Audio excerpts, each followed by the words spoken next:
Hello, I'm Kate Gerbeau. Welcome to Sitrep, your weekly look at the big issues in defence and world affairs. The Royal Navy's £25 million Minehunter mishap. Viral video of the quayside crash in Bahrain has led some to conclude incompetence. Sometimes accidents and incidents happen, and as with all of these things, we don't say it's incompetence when we see an aircraft come down, very rare occasion, just as this would be a rare occasion. So how could it have happened? Mike and I are joined by a former senior Royal Navy officer to discuss the many and complicated factors that could be involved. Also on Sitrep, the Chief of General Staff says we'll need a citizen army to stand any chance of winning a war in future. And a senior Conservative MP tells us he's right. I think that our problem is that we don't have enough people serving now, so we don't have any options other than that would have to happen if we entered into any kind of conflict. And the new novel offering a very real warning about the possibility of killer robots at war. We were handed the ethical problems of nuclear weapons, and we've been playing the ethical catch-up game ever since we did that. And we probably need to get an ethical framework and rules sorted out before lethal autonomous weapons appear in great numbers on the battlefield. Sitrep with Kate Gerbeau and Professor Michael Clarke. In the mobile phone age, we're all at risk of having our worst moments captured and shared. Tens, possibly hundreds of thousands of people have now seen the moment Royal Navy Minehunter HMS Chiddingfold, reversing at a sharp angle in Bahrain harbour, hit HMS Bangor.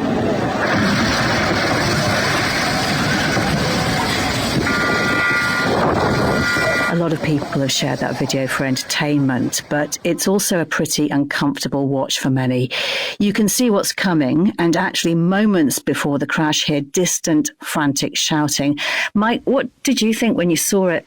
Oh, do you know, I just thought it was a visual representation of the Navy lark. I mean, it was the sort of thing that used to happen every week on the famous radio show, and you could just imagine Lieutenant Phillips, saying left hand down a bit, followed by a crash. It's not great PR. And I was thinking back, the last couple of times that the Navy's had to deal with this sort of PR disaster, not the most important thing in the world, but it doesn't look good. And the last time was 2007, when HMS Cornwall had some of its sailors abducted, as it were, by Iranian Revolutionary Guards when they were patrolling in the Shatt al Arab waterway. And then before that, do you remember HMS Jupiter that got jammed under Tower Bridge? That was 1984. So you've got to go back quite a lot of years to hit these sort of low spots in PR. None of these things are the most serious thing that can happen in the Navy by any stretch, but they don't look good. And at a time when the Navy is having to think very carefully about its resources, it needs this sort of thing like a hole in the head. Well, the Royal Navy have said little officially about the accident. An inquiry is underway, but more video and photos online show the hole that's been punched through HMS Bangor's fiberglass hull. Our sources say the cost to repair could be as much as £25 million. But how can something like this happen? Well, to help us understand, let's bring in Alistair Halliday, who commanded 3 Royal Navy ships during his career with the senior service. Alistair, good to have you on Sitrep. Thank you for your time today. Just before we look at the potential factors at play here, how hard is it to safely bring a ship like this alongside? Because this is not like parking a car, is it? It's a great question, Kate. I mean, in the end of the day, it's not that easy, but people who do it are pretty well trained because, of course, it's such an important function to do. Every time the ship leaves the wall, it's got to get back alongside again. So it's very important part of life at sea that the berthing and unberthing is executed properly. So it is important, and it is actually does rely on lots of different skills. But the people who end up doing it go through lots of training and expertise, etc., beforehand to make sure that they largely do execute it properly. And Alistair, the working theory, though not officially confirmed, seems to be that there was some kind of cross-wiring, which meant propulsion controls did the reserve of what they should do. Does that seem like a credible explanation? I mean, and obviously I don't know any of the sort of technical details, but I mean, what happens is as soon as you have any incident like this, you'd immediately start what's called a ship's investigation, just to understand all the factors involved. The first thing is to understand exactly what has happened before any blame or criticism is attached. And clearly people will look at, okay, were all the mechanical aspects working okay? Was all of that functioning? What are all the other wider factors, the tidal stream, the wind, and all the other bits and pieces? To build up a whole process, and understanding exactly what happened. So there is absolutely a possibility it could have been a technical thing. These things do happen. Although, again, there are a lot of other mechanisms in place which should prevent that. And if it is down to a technical problem, another thing I presume the investigation will be looking at is why that had not been detected before the ship goes back into service from maintenance. Yes, so these incidents do happen from time to time. And I think the key thing is the bridge team are pretty experienced and need to be able to be in a position to take the reactions to avoid it becoming a more serious issue. I do remember from my own experience when I was captain of HMS Bridport going into Portsmouth Harbour and when we had a malfunction of the instrumentation on the bridge. And so actually when it looked like the voice were going ahead, one was going astern. Sorry, the other way around, when we wanted them to go astern. So we had to take some pretty quick reactions, including dropping the anchor inside the basin, which basically steadied the ship, and then I went alongside on one shaft. So, yes, there was a lot of excitement for a few minutes, but the professionalism kicked in, and I think that's what normally happens. And Alistair, when the ship comes back from maintenance, would the captain be responsible for checking that the ship is in full working order to avoid any errors or technical issues? Well, overall, the captain is overall responsible for the ship and the ship's company. So, yes, but obviously we'll go on the recommendations from the Marine Engineering Officer or the engineering staff who will have conducted and supervised any sort of engineering updates or maintenance or whatever. And so it's always one of the key reports that the ship is ready for sea before departing. And that means that the report goes to the commanding officer. But absolutely, the captain takes overall responsibility. Mike, I mentioned the cost of the damage. There's also the reputational cost that has fallen on the Navy when the responsibility could lie elsewhere. Yes, and until we get an investigation, we really don't know. I mean, one of the problems with this is that, things at sea, partly, in relation to what Alistair was saying, they sort of happen in slow motion, even though you might have to react very quickly. And so what makes this look worse is the sort of inevitability of it. I mean, these, Sandown-class minehunters are genuinely light. They're meant to be light, small displacement, but even 600 or so tons moving, at sort of half a knot creates this sort of slow motion inevitability. And that's one of the things that makes it look worse, and the reputational damage potentially greater, because this little bit of footage will be out there forever now, and everybody will look at it because it's so photogenic, unfortunately. And Alistair, let's just talk about other potential factors. The weather appears to be sunny and calm. Can we presume at this harbour there wouldn't be any strong currents below the surface? I mean, I think it happened in Bahrain, didn't it? So again, from what I've seen, it looks fairly benign, probably less of a factor. So I don't think that would sound to me significant. But if I just pick up on what Mike just said just then, I mean, I think in a way, I think it perhaps, if I may, needs to be put into perspective. The numbers of times that ships are berthing and unberthing, leaving parts. It's some of these things do happen. I suppose now that everyone captures things on phones and media, so this absolutely this. But I don't think this is, in my view, it would be causing reputational damage to the Royal Navy. A pretty minor incident, which has caused, absolutely. So it's caused some damage, and that will be repaired. There's a team out there with all the kit to repair GRP quite quickly. So the ship will be back on task very, very quickly. So, I don't want to sort of sound complacent because it will be investigated and any lessons learned. But in the grand scheme of things, this is not a major issue. Yeah, and Alistair, what did you think when you saw that footage, though? Well, firstly, a friend of mine sent it to me as a sort of a jokey thing. And I said, well, what's the thing? It just looks a minor scrape. That was my initial reaction. And that was before I, frankly, then saw the damage. I could see there was some damage. But, ships do go alongside. And in the past, when they were wooden, they would sort of graunch a bit. And actually, occasionally, it might just be a coat of paint. This has clearly got some damage which will need to be repaired. But that's why we've got a team out there, or the Navy's got a team out there, which should be able to do that. Obviously, when you have bigger ships hitting at speed, and you start having, in this case, there was no casualties.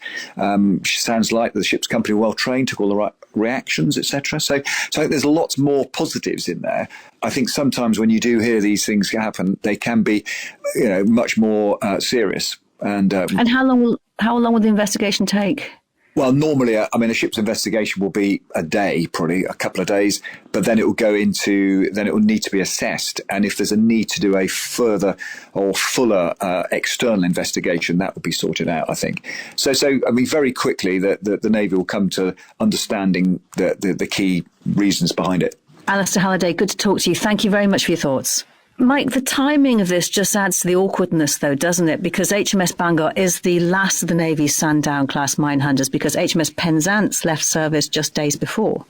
Yes, that's right. And the minehunters are something that Britain does very well. The Navy is famous for its mine countermeasure expertise and the ships that do it. And not a lot of other navies can match this. And we've had this force out in the Gulf for some time now because they're vulnerable. And of course, here we see both in the Strait of Hormuz and now in the Red Sea off the Bab el-Mandeb Straits, international navigation is back on the top of the agenda. So we probably are going to need our minehunters in the next 1 to 2 years, more than we have in the last 4 or 5. And Bangor was already due to retire next year anyway. Do you think she'll just be decommissioned early now? Well, there might be that temptation just to save the immediate cost of the repairs, certainly if they're running into the sort of millions we're talking about.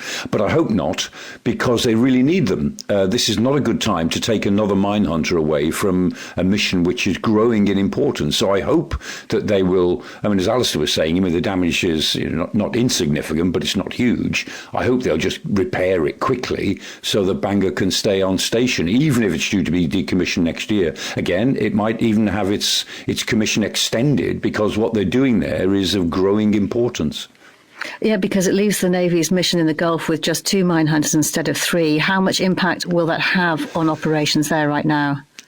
Quite considerable, because they don't just spend their time mine hunting. They're also acting as patrol ships, and they do, perform a diplomatic function as well. And they can back up the naval forces, which are increasing there now. We've got the Lancasters out there, the Diamonds in the Red Sea, the Richmond is on its way, may almost have arrived there now. And I suspect we'll see more Navy ships in that area over the next few months. And what this exposes is the fact that we know the Navy is very busy. We know the Navy is very good at what it does, but there's no scope for attrition. We're always one ship away, one accident away from leaving a hole in our force structure. And so every function we perform with just about enough.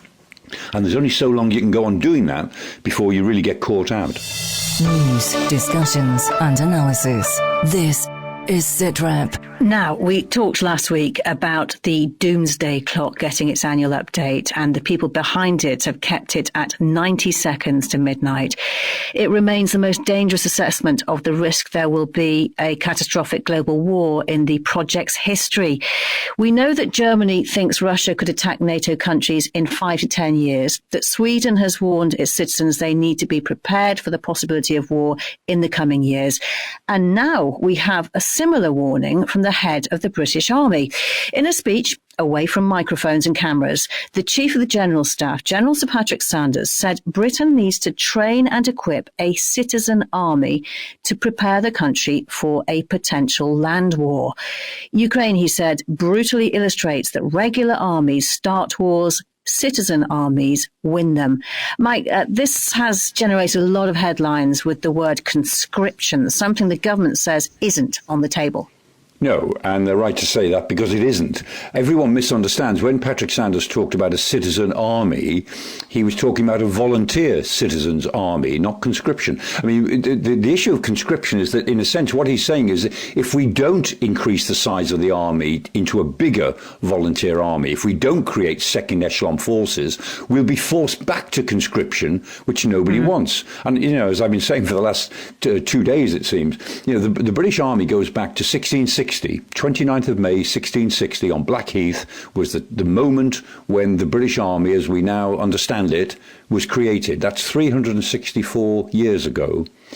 And for only 25 of those years have we had conscription, for between 1916 and 1920, and then between 1939 and 1960, so 25 years. The rest of the time, it is deep in our DNA that we have a volunteer army. And if you think about it, the First World War, I think, is the model here. The professional army went to war, and Patrick Sanders said, professional armies start the wars and citizen armies finish them. Yep. And that's exactly right. So the professional army went to war in 1914, 160,000 troops.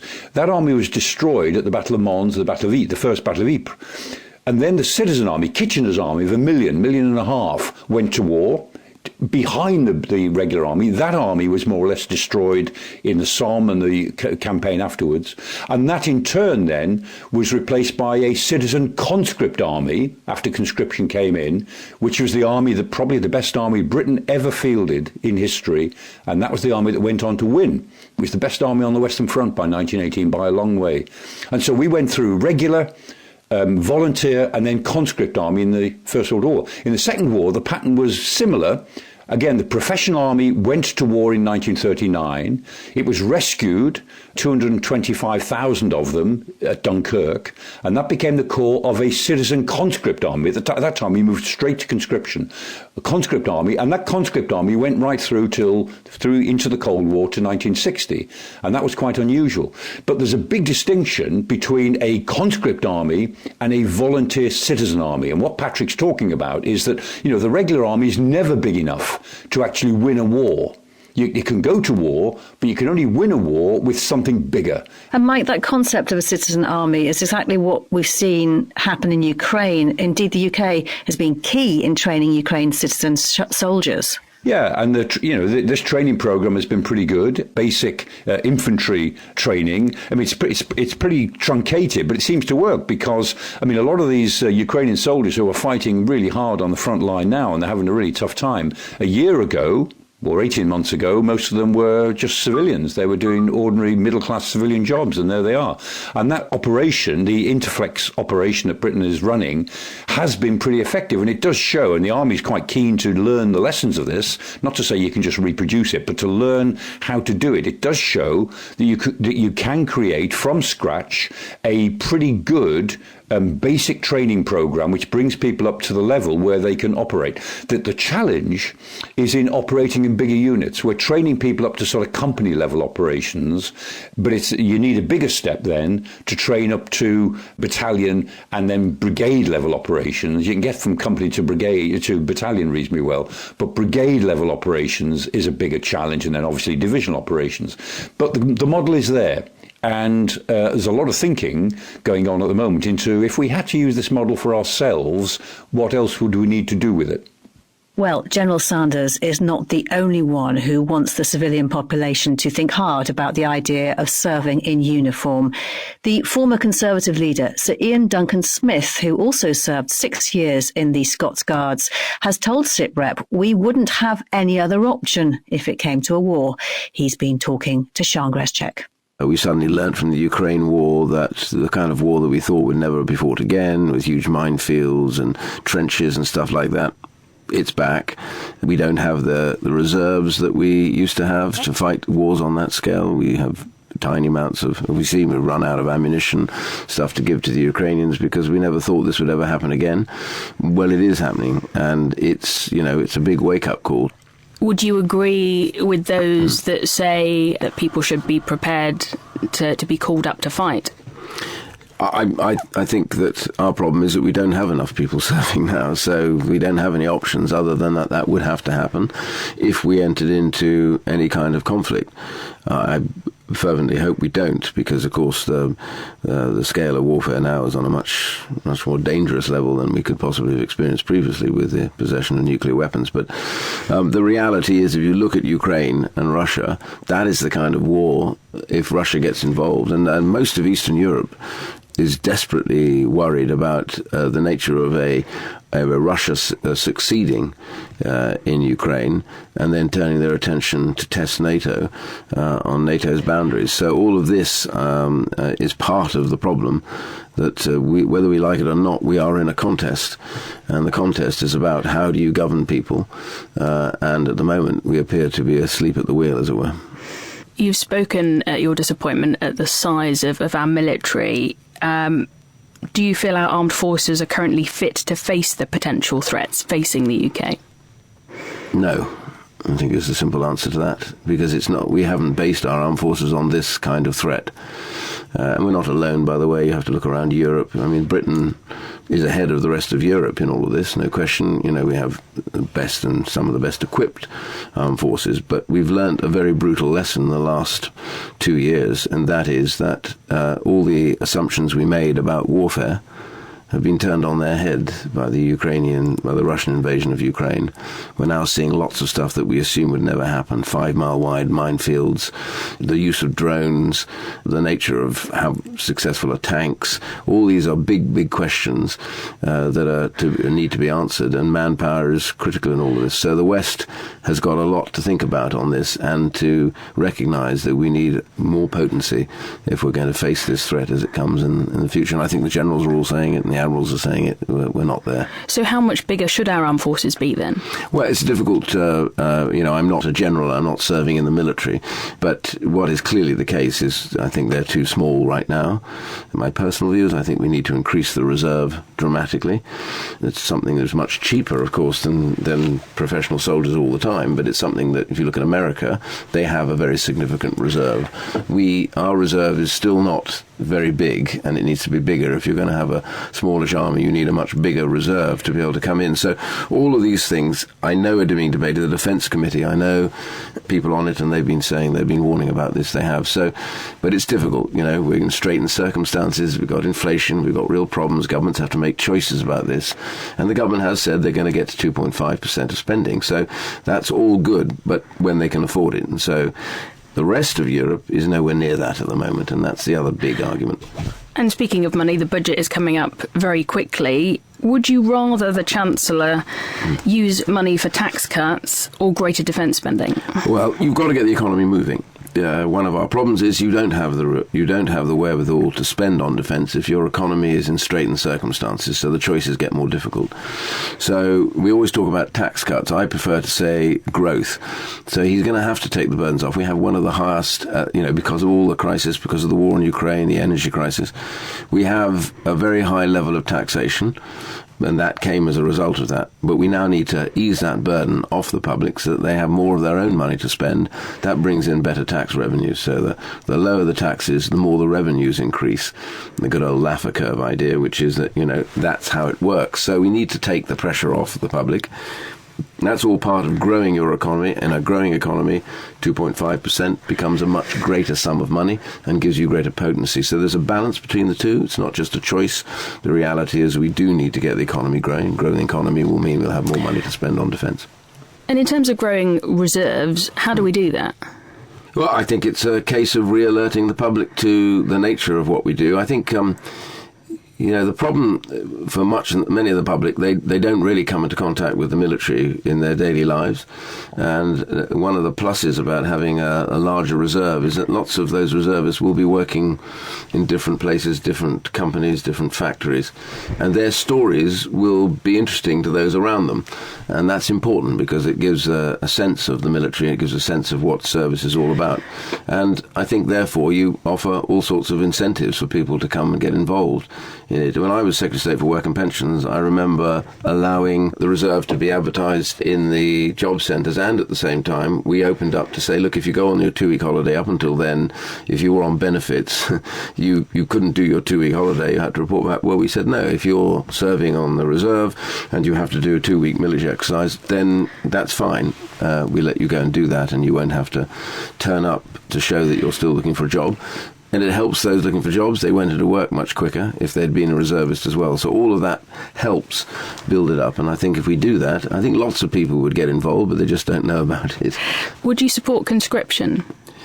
I don't think you need conscription at this particular point. But what you need to have is make sure that you have people understand what the nature of what it is they would go into, and there are lots of good reasons why you can go into the services, and particularly when it comes to reserves, I think you need to incentivize the attractiveness of that and the support that takes place for those that would be in the reserve.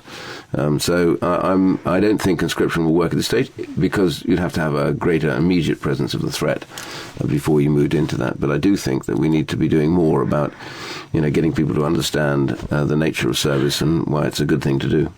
That was the former Conservative leader, Sir Iain Duncan Smith, and there's much more of his conversation with Sian online now in an extra Sitrep podcast. I'll share the details at the end of the programme.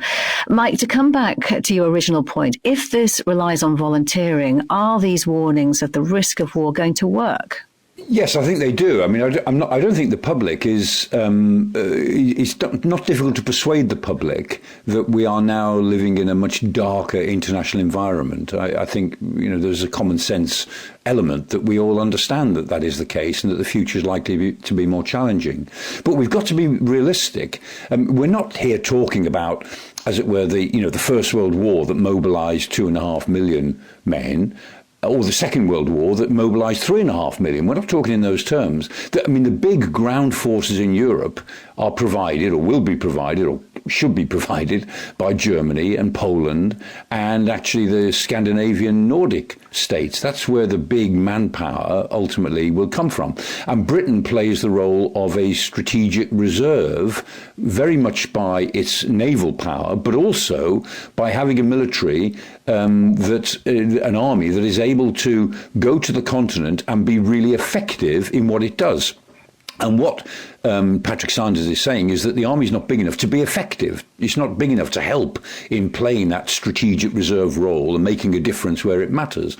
And what we need is not an army of 1 million, 2.5 million, but we need an army of something over 100,000 if the army is to make a difference on the continent of Europe and be capable of doing the various other things that people want the army to do.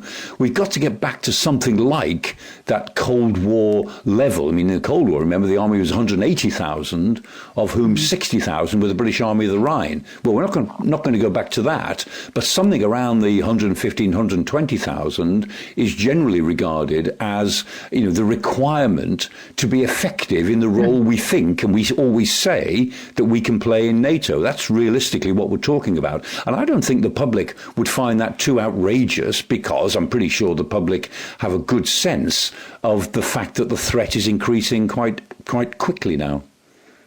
Now, if you're of a certain age, the phrase killer robots might make you think of the 80s sci-fi classic RoboCop. If you want to warn people that machines which can choose to kill will soon be fact, writing a fiction novel might seem counterintuitive. That, though, is just what former Royal Artillery officer Chris Lincoln-Jones has done. He has factual credentials to back up his novel as an expert in drones and the laws of war. He's helped shape the UK's current policy that a human should always be part of the decisions on lethal force. He's been telling me about Dr. Moore's automaton, which begins with a very factual forward warning. It would be a good idea to get our ethical framework for dealing with the rise of killer robots before they make their presence felt. I think, as I point out in the book, we were handed the ethical problems of nuclear weapons from a world war, and we've been playing the ethical catch-up game ever since we did that. The next big thing is going to be lethal autonomous weapon systems, robot warriors, and we probably need to get an ethical framework and rules sorted out before they start to appear in great numbers on the battlefield, and I'm sure they will. Can you just give me, without giving too much away, an outline of the plot then? Well, I've gone into the Marvel universe a bit and altered reality slightly, and have a conflict developing on the Syria-Iraq border.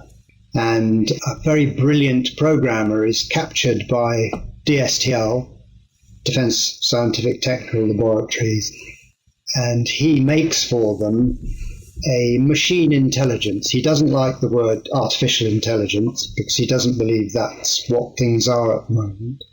This intelligence, at first, they say, well, we want to guard a camp. Soldiers get bored and lose concentration sitting in a sentry box. Machines never do. So they come up with this idea, but then get carried away with the whole thing and take 2 Ajax reconnaissance vehicles and they fit them to drive without a driver in them. But the Americans put it into a drone, make a fully autonomous drone. They then use that to exact revenge on a terrorist group, and the unforeseen consequences of that develop the latter stages of the book. And you describe this book as a drama, not a documentary, but it does beg the question, is the UK actually working on weapons that could one day be fired by machine alone without any human involvement? Well, I know there are a lot of demonstrations of this capability going on, and I certainly am aware that robot logistics are seen as a good idea. So, for example, you could put one of those big convoys that we used to have in Afghanistan, and you wouldn't know where the human is in the line of 8, 9, 10 or whatever vehicles, and they're all slaved to follow one of the vehicles and controlled remotely. So that's the reality now. I was out running in Basra during the latter part of our Iraq conflict there, and rockets came into the camp, and the automatic defense system there shot them down, luckily for me. And that was a case where human intervention was there, but it tended to be to stop the weapon firing rather than to say you can fire. Because machines are so much faster than humans, we're going to need them to fight other machines. So we will have to investigate this, and I suspect we will have to field these machines. And there's a quote from one of your characters, a colonel at the start of the book, which goes, whatever our political masters might say, others are developing autonomous weapons. When the time comes, we may not have a choice. Being on the moral high ground makes you an easy target. Do you believe the policy of always having a human in that kill chain can't last? I think it's where is that human in the kill chain? If the human has set up the rules that machine abides by, you could argue they're still there. So if you release a Typhoon jet to attack Houthi terrorists in the Red Sea, and you've given that pilot all the information that's needed and gone through the whole targeting process, he's almost a machine in the loop. He gets there, recognizes the target, he knows that the rules of engagement are being obeyed because he can go through them, and she drops the bomb. Well, you can make a machine do exactly that, and it will only do that. It won't allow emotions to interfere with it. As you can tell, I'm not exactly against these machines, although I'm wary of them. Yes, and you mentioned earlier how you yourself may well have been saved by autonomous anti-missile defence systems. Have we learned anything from them about the risks versus the benefits, do you think? I don't think we've had a chance to, certainly not in my awareness. All we have really to sound a warning are things like the self-drive cars, where you can see that they have had problems, and there have even been accidents using them where they've been released onto the roads. It's developing trust, I think, in the machines, and developing reliability, and bringing the failure rate and the error rates right down as low as they possibly can go. You just then got to make a decision. Are we going to do this or not? And which country do you think is likely to be the first to go down that route of using autonomous weapons that target people? The United States. Not necessarily because they have moral qualms. I think they'll have as many as we do. They're just better at it, and they will get in there first and realize that they have to. We, I think, will be more cautious because it's our nature. And how would you like to see the UK better preparing itself for the rise of killer robots? I think the international debate, preferably in the United Nations, would be the way I'd want to go about it. But I think there's a very, very big role for a bloc like NATO to be doing this. I've had experience with the NATO targeting process during the Libya campaign when I served in the headquarters in Naples.